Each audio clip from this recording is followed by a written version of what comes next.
श्री भगवान महावीर स्वामी की जय जय जय। अहिंसा परमो धर्म की जय जय जय। परम पूज आचार्य गुरुवर श्री विद्यासागर जी महाराज की जय जय जय।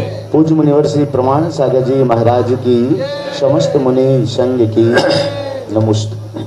नदी की धार बह रही थी, उसमें दो तिनके भी थे।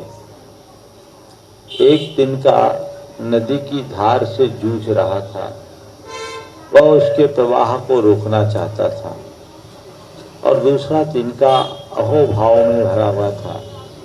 वो सोच रहा था, नदी सागर तक की यात्रा में निकली है, चलो कुछ दूर मैं भी इसका सहभागी बन जाऊं। दोनों तिनके नदी की धार में बह रहे थे।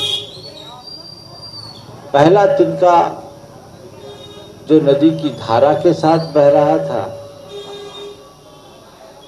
वह सागर की यात्रा में बढ़ गया, और दूसरा तिनका जो नदी की धार से जूझ रहा था, नदी का एक वेग उठा, उसे उठा के फेंक दिया। वो छत विक्षत होकर नदी के किनारे पड़ा था। हमारे जीवन के साथ भी कुछ ऐसी ही स्थितियां हैं। जीवन दो तरीके से जिया जाता है। कुछ लोग हैं जो अहोभाव से भर कर जीते हैं, और कुछ लोग हैं जो अहम भाव से जीते हैं। आज चार बातें आप सबसे करूँगा जो जीवन को समझने के लिए बहुत जरूरी है। अहोभाव, अहम भाव। पहला कौन सा भाव? अहोभाव। दूसरा अहम भाव। तीसरा भक्ति भाव, और चौथा अशुभ भाव। अहोभाव मतलब हर पल आनंद की अनुभूति करते हुए जीना। संत कहते हैं, जीवन का रस लेना चाहते हो तो अहोभाव से भरकर जियो।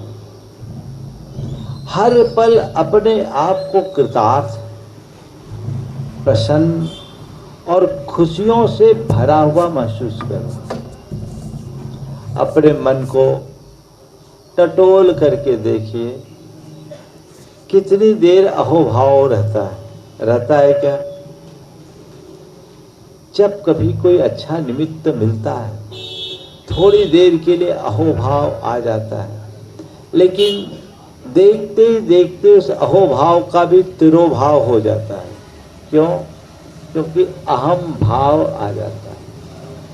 जहाँ अहम भाव है वहाँ दुख है, और जहाँ अहोभाव है वहाँ आनंद है। हमारी दृष्टि अहम भाव से मुक्त होकर अहोभाव को उद्घाटित करने की होनी चाहिए। अहम भाव बात बात पर आता है। स्वयं के कर्तृत्व की भावना, अपनी श्रेष्ठता की भावना, अपने आप को कुछ विशेष स्थापित करने की भावना, अपनी छवि को मेंटेन करने की भावना, ये सब अहम भाव है जो मनुष्य को हर पल परेशान करती है। आप बताइए, आपके दुख का कारण क्या है? अहम भाव है। कुछ भी हो जाए, अहम भाव मनुष्य को उलझा देता है। संत कहते हैं, उस अहम भाव से बचो और अहो भाव को बढ़ाने की कोशिश करो। सवाल है, अहम भाव को कैसे मिटाएं और अहो भाव को कैसे जगाएं? अहम भाव को मिटाना और अहो भाव को जगाना हमारी प्राथमिकता होनी चाहिए। और अहम भाव को मिटाने के लिए व्यक्ति को चाहिए कि वह अपने स्वरूप को पहचाने, आत्मज्ञान को जाने, जीवन और जीवन की व्यवस्था को ठीक रीति से समझे। जो लोग जीवन और जीवन की व्यवस्था को ठीक रीति से जान लेते हैं, उनके मन में किंचित भी अहम भाव नहीं होता। सबसे पहली बात, अहम भाव है क्या, इसे समझे, तब फिर अहम भाव को जगने का कारण समझ पाएंगे, और तभी हम उसके निवारण का उपाय अपने भीतर घटित कर पाएंगे। अहम भाव है क्या? मैं कुछ हूँ, इसी का नाम ना अहम भाव है। क्या है? मैं बड़ा हूँ, मैं श्रेष्ठ हूँ, मैं औरों से अलग हूँ, मुझ में कुछ विशेष है, यह प्रतीति, इसी का नाम ना अहम भाव है। मैं हूँ तो कोई दिक्कत नहीं, जैसे मैं हूँ ऐसे और है, वैसे ही सब है। लेकिन मैं के साथ जब कुछ जुड़ जाता है तो कुछ विशेषण के लगते ही अहम भाव की सृष्टि हो जाती है। और जिसके अंतरंग में ऐसे अहम भाव की सृष्टि होती है उसका जीवन सदैव आकुलित होता है, दुखी बना रहता है। मैं अपने स्वरूप को समझूं, जैसा मैं हूँ वैसा ही सब है। अगर अपने आप को विशेष मानना ही चाहते हो तो वाकई में जो तुम हो वो मानो।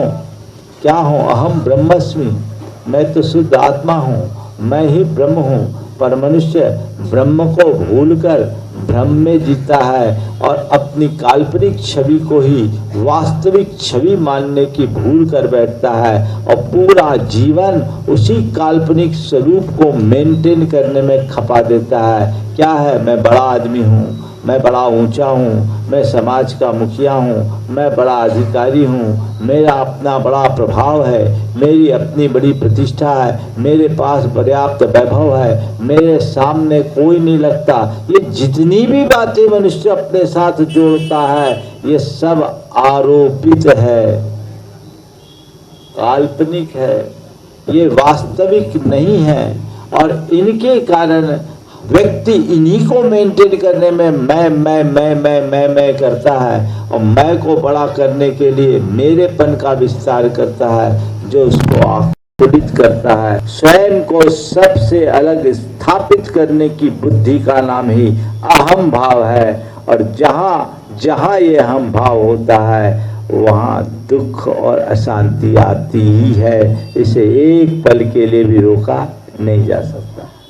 लेकिन अहोभाव इसके बिल्कुल विपरीत, अपने आप में संतुष्टि, अपने आप में कृतार्थता की अनुभूति अहोभाव है।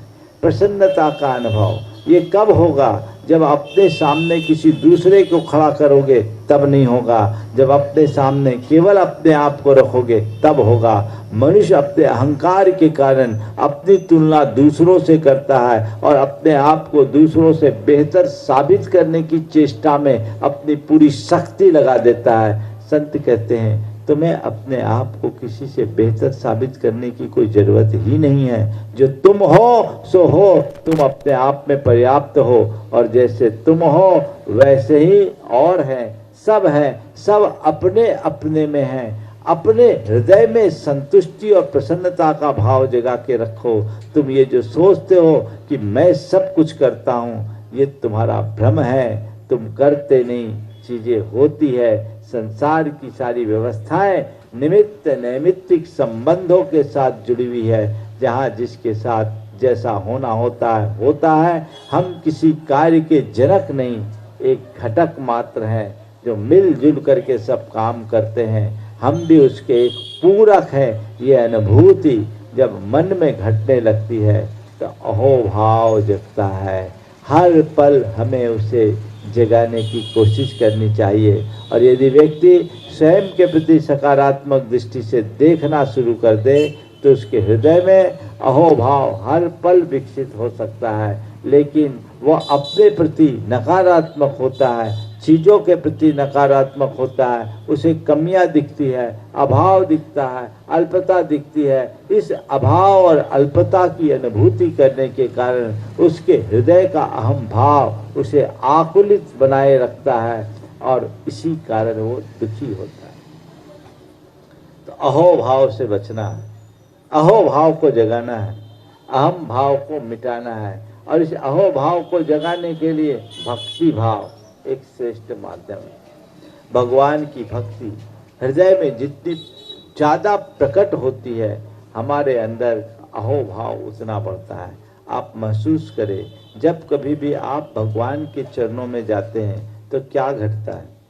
भगवान को बड़ा, अपने आप को छोटा महसूस करते हैं कि नहीं? हाँ? भगवान को सर्वशक्तिमान और अपने आप को किंकर महसूस करते हैं कि नहीं? और जब भगवान के चरणों में अपने आप को समर्पित करते हैं तो अपना सारा अहंकार विसर्जित होता है कि नहीं? भगवान के चरणों में एक भक्त बन करके जाते हो या सेठ बनकर जाते हो? भगवान के चरणों में क्या बन करके जाते हो? बड़ा आदमी बन के जाते हो या श्रद्धालु बन करके जाते हो? जब श्रद्धालु बन के जाते हो तो भक्ति की अविरल धारा अंदर से प्रकट होती है और यही धारा हमारे हृदय के अहोभाव को वृद्धिंगत करती है। जब अंदर का अहम छूटता है तो अहोभाव जगता है। भक्ति भाव हमारे अहम भाव को गलाने का श्रेष्ठ माध्यम है। हम भगवान की भक्ति करें, लेकर के जाए कि भगवान जी आपकी मैं भक्ति कर रहा हूँ, जैसे आप हो आपका ही वह तत्व संसार के प्रत्येक प्राणी में है, वो भी आप जैसे समान है। तो मैं किसका अनादर करूं, किसकी उपेक्षा करूं, किससे अपनी श्रेष्ठता को साबित करने की कोशिश करूं? सब कोई समान है और समानता की अनुभूति में ही अहोभाव की वृद्धि होती है। तो अपने हृदय में हम जो जो भक्ति को बढ़ाएंगे हमारे अंदर का अहंकार मिटेगा, हमारे अंदर नम्रता बढ़ेगी और ये नम्रता बढ़ करके हम अपने जीवन को आगे बढ़ाने में समर्थ हो सकेंगे। पर हमारे चित्त के संस्कारों के कारण मन में अशुभ भाव प्राय उमड़ते रहते हैं और मन का यह अशुभ भाव है राग का, द्वेष का, काम का, क्रोध का, लोभ का, ईर्ष्या का, घृणा का, विद्वेष का, वैमनस्य का। ये जो अशुभ भाव है, इस अशुभ भाव से भी बचने के लिए भक्ति भाव